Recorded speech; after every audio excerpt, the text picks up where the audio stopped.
ಮೊದಲನೇದಾಗಿ SBPLನ ಫೌಂಡರ್ಸ್ ಅವರಿಗೆ ಕಂಗ್ರ್ಯಾಚುಲೇಟ್ ಮಾಡೋಕ್ಕೆ ಇಷ್ಟಪಡ್ತೀನಿ for taking such a beautiful initiative. ಇವತ್ತು ಎಲ್ಲದಕ್ಕೂ ಸಿನಿಮಾ ಆಗಿರಲಿ, ಸ್ಪೋರ್ಟ್ಸ್ ಆಗಿರಲಿ, ತುಂಬ ಟ್ಯಾಲೆಂಟ್ಸ್ ಇದೆ. ಆ ಟ್ಯಾಲೆಂಟ್ಸ್ ಬೆಳಕಿಗೆ ಬರಬೇಕು ಅಂದರೆ ಒಂದು ಪ್ಲ್ಯಾಟ್ಫಾರ್ಮ್ ಬೇಕು. ಆ ಪ್ಲ್ಯಾಟ್ಫಾರ್ಮ್ನ ಯಾರು ಕ್ರಿಯೇಟ್ ಮಾಡ್ತಾರಲ್ಲ ಅವ್ರಿಗೆ ನಿಜವಾದ ಅಪ್ಲಾಸ್ ಹೋಗಬೇಕು. ಸೊ ಇಲ್ಲಿ ಅದ್ಭುತವಾದಂಥ ಒಂದು ಪ್ಲ್ಯಾಟ್ಫಾರ್ಮ್ನ ಕ್ರಿಯೇಟ್ ಮಾಡಿರೋದು ಇಲ್ಲಿರುವಂಥ founder sir. Hats off to you all. It's a very big initiative. ನನಗೆ ಅವ್ರು ಮೀಟ್ ಮಾಡಿದಾಗ ಅವ್ರು ಅದೇ ಹೇಳಿದ್ರು, ಸರ್ ಏನಕ್ಕೆ ಸೌತ್ ಭಾರತ್ ಅಂತ ಅಂದಾಗ ಅವ್ರಿಗೆ 100% ಕ್ರಿಕೆಟ್ ಮೇಲೆ ಒಂದು ಪ್ರೀತಿ ಇದೆ, ಅವ್ರಿಗೆ ಒಂದು ಪ್ಯಾಷನ್ ಥರ ಇದೆ. ಬಟ್ ಯಾವಾಗ ಒಂದು ಟೂರ್ನಮೆಂಟು ಬೇರೆ ರಾಜ್ಯದಲ್ಲಿ ತುಂಬ ಅದ್ಭುತವಾಗಿ ಮಾಡ್ತಾರೆ ಆ್ಯಂಡ್ ಅಲ್ಲಿ ನಾವೆಲ್ಲ ಫಸ್ಟ್ ಟೈಮ್ ನಡಿಬೇಕಾದ್ರೆ ಎಷ್ಟು ಖುಷಿನ ನೋಡ್ತಾ ಇದ್ರೆ ಯಾವಾಗ ಇರುತ್ತೆ ಗೊತ್ತಾ, ನಾವು ಇಂಡಿಯನ್ ಟೀಮ್ ಮಾಡಿದಾಗಲೂ ಕರ್ನಾಟಕದಿಂದ ಯಾರು ಹೋಗಿದ್ದಾರೆ ಪ್ಲೇಯರ್ಸು, ಯಾವುದೋ ಒಂದು ಟೈಮಲ್ಲಿ 7 ಜನ ನಮ್ಮ ಕರ್ನಾಟಕ 8 ಜನ ರೆಪ್ರೆಸೆಂಟ್ ಮಾಡಿದಾಗ we all felt happy. So ಅವರು ಇಡೀ ಸೌತಿಂದನೇ ಕರ್ನಾಟಕದಿಂದನೇ 5-6 ಜನ ಅಷ್ಟೇ ಪ್ಲೇಯರ್ಸ್ ಇದಾರಲ್ಲ ಸರ್, ಏನು ಅಷ್ಟು ಒಳ್ಳೊಳ್ಳೆ ಟ್ಯಾಲೆಂಟ್ಸ್ ಇದ್ದಾರೆ ಇಲ್ಲಿ, ಯಾರಿಗೂ ಒಂದು ಅವಕಾಶ ಸಿಕ್ಕಿಲ್ವಲ್ಲ, ಬಹುಶಃ ಅದನ್ನ ಅವ್ರಿಗೆ ಗುರುತಿಸೋದಕ್ಕೆ ಒಂದು ಅವಕಾಶ ಸಿಕ್ಕಿಲ್ವೇನೋ, ಅದಕ್ಕೆ ಬೇರೆ ಯಾರಿಗೂ ಬ್ಲೇಮ್ ಯಾಕೆ ಮಾಡಬೇಕು ಸರ್, ನಾವೇ ಒಂದು ಟೂರ್ನಮೆಂಟ್ ಮಾಡ್ತೀವಿ, ಆ ಥರ ಇರೋ ಎಲ್ಲ ಪ್ಲೇಯರ್ಸ್ಗೂ ಒಂದು ಪ್ಲಾಟ್ಫಾರ್ಮ್ ಮಾಡ್ಕೊಡ್ತೀವಿ ಅಂತಂದ್ರು. So that is a very good thought sir, very very good thought.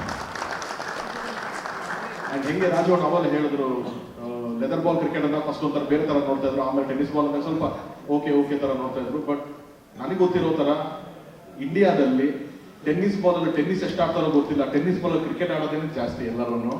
And ಯಾರ್ಯಾರು ಟೆನ್ನಿಸ್ ಬಾಲ್ ಕ್ರಿಕೆಟ್ ಆಡಿಲ್ಲ ಅನ್ನೋದು ಇಲ್ಲೇ ಇಲ್ಲ. ವೆದರ್ ಬಾಲ್ ಆದರೂ ಸ್ವಲ್ಪ ಕಮ್ಮಿ ಜನ ಆಡಿರ್ತಾರೆ, ಒಂದು ಪ್ರೊಫೆಷನ್ ತಗೊಂಡಿರೋರು, ಒಂದು ಪ್ಯಾಷನ್ ಇರೋರು ಕಂಟಿನ್ಯೂ ಮಾಡಿರ್ಬೋದೇನೋ. But every one for sure, ಎಲ್ಲರಿಗೂ ಸಿನಿಮಾದಲ್ಲಿ ಹೇಳ್ತಾರಲ್ಲ 99% ಫಸ್ಟ್ ಲವ್ ಬ್ರೇಕಪ್ ಆಗಿರುತ್ತೆ ಅಂತ, ಹಂಗೆ ಎಲ್ಲರ ಲೈಫಲ್ಲೂ ಟೆನ್ನಿಸ್ ಬಾಲ್ ಕ್ರಿಕೆಟ್ ಅನ್ನೋದು ಇದ್ದೇ ಇರುತ್ತೆ. ಒಂದು ಎಮೋಷನ್ಸ್ ಇರುತ್ತೆ, ಯಾವುದೋ ಮನೆ ಹತ್ರ ಗ್ಲಾಸ್ ಹೊಡೆದಿರೋ ನೆನಪಿಂದ ಹಿಡಿದು ಗ್ರೌಂಡಲ್ಲಿ ಆಡೋದ್ರಿಂದ ಹಿಡಿದು ಇವತ್ತು ಅದೊಂದು ಸೀರಿಯಸ್ ಪ್ರಾಪರ್ ಟೂರ್ನಮೆಂಟ್ ಆಗಿ ಅದ್ಭುತವಾದ ಟ್ಯಾಲೆಂಟ್ಸ್ ಬಂದಿದೆ.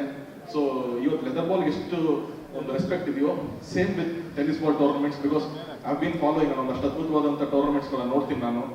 ರೀಸೆಂಟ್ಲಿ ರಾಜವಣ್ಣ ಊರಲ್ಲಿ ಕೂಡ ನಡೆದಂಥ tournament, I was shock. Flight ಇಲ್ಲಿ ಕಾಶ್ಮೀರಿಂದ ಫ್ಲೈಟ್ ಹಾಕೊಂಡು ಬಂದಿದ್ದಾರೆ, ಎಲ್ಲ ವೆಸ್ಟ್ ಬೆಂಗಾಲಿಂದ ಬಂದಿದ್ದಾರೆ ಪ್ಲೇಯರ್ಸು.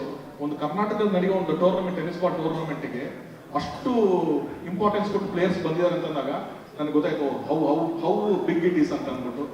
ಆ್ಯಂಡ್ ನಾವು ಕ್ರಿಕೆಟ್ ಆಡಬೇಕಾದ್ರೆ I've read so many interviews, ಅಲ್ಲಿ ಎಷ್ಟೋ ಜನ players, I think Saqlain Mushtaq ಅವರು ಒಂದು ಕಡೆ ಇಂಟರ್ವ್ಯೂ ಹೇಳ್ತಾರೆ, ಹರ್ಭಜನ್ ಸಿಂಗ್ ಹೇಳ್ತಾರೆ, ಅವರೆಲ್ಲ ಈ ದೂಸರಾ ಬೌಲಿಂಗ್ ಎಲ್ಲ ಕಲ್ತಾಗ ಹೆಂಗೆ ಅಂತಂದ್ರೆ ಸ್ಟಾರ್ಟೆಡ್ ಪ್ರಾಕ್ಟೀಸಿಂಗ್ ಫಸ್ಟ್ ಇನ್ ಟೆನ್ನಿಸ್ ಬಾಲ್ ಅಂತ, ಅಲ್ಲಿಂದನೇ ಅದು ನೆಕ್ಸ್ಟ್ ಲೆದರ್ ಬಾಲ್ ಟ್ರೈ ಮಾಡಿದ್ದಾರೆ ಅಂತ.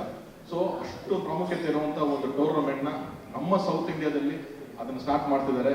ಸೊ ಅದಕ್ಕೆ ಒಂದಷ್ಟು ಓನರ್ಸು, ಅದಕ್ಕೆ ಸಂಬಂಧಪಟ್ಟವರೆಲ್ಲ ಬಂದಿದ್ದಾರೆ.